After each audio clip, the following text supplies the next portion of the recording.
this video is to help you get started and set up with our AV system in the parish hall. So the first thing you're going to need is to find the cabinet located in the back of the parish hall, and you're going to need to unlock the padlock. The code is 3113. Once you have 3113, you'll push in and it should unlock. Leave it nearby on top, then you just latch open.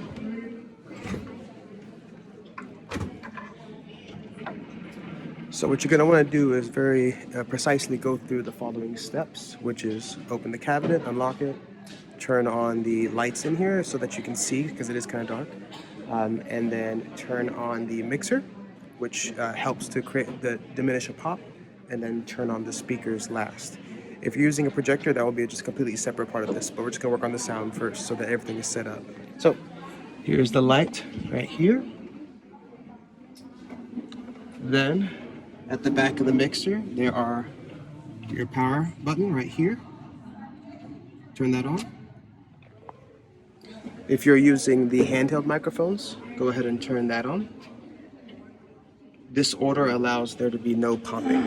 And then finally, the very last thing you do is turn on the projector and back speakers and do them together. Now, doing all that in that order, you heard no popping, which is very important because it helps to prolong the life of the speakers and prolong the life of the mixer and the wireless system so that no signal is sent in there. Next up is just to check the levels. Generally, we don't need this to be super loud. So you notice how there's a stop button here. You have your handhelds located right here in these first three.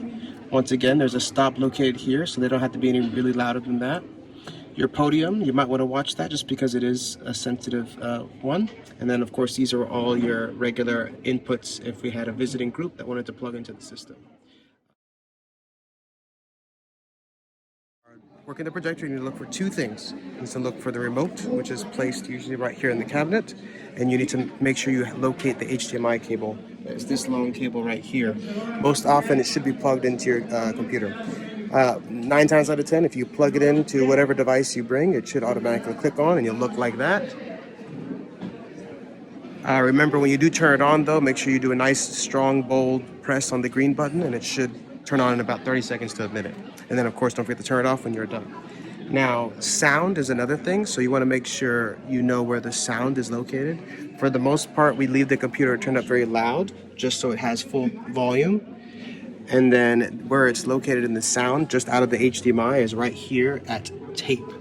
And it's set pretty loud to make sure it's good enough to hear.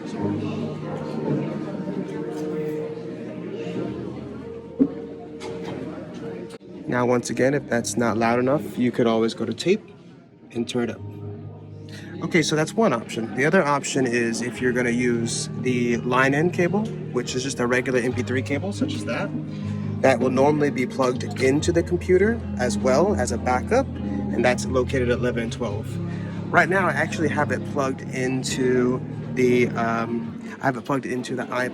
So in my iPad, it's already plugged up, and I'll just play a little of that so you can hear the music. And this is out of 11 and 12.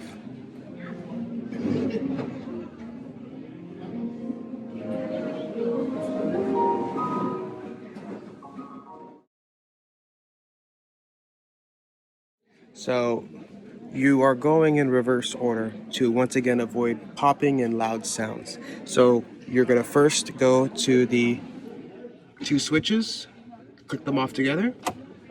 Notice how no popping sound happened. Then you can go ahead and proceed with turning off the wireless box.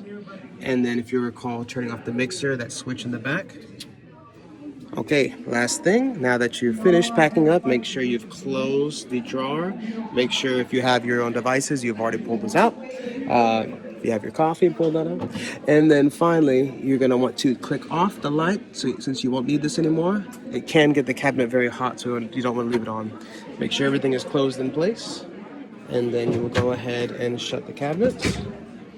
Close the latch.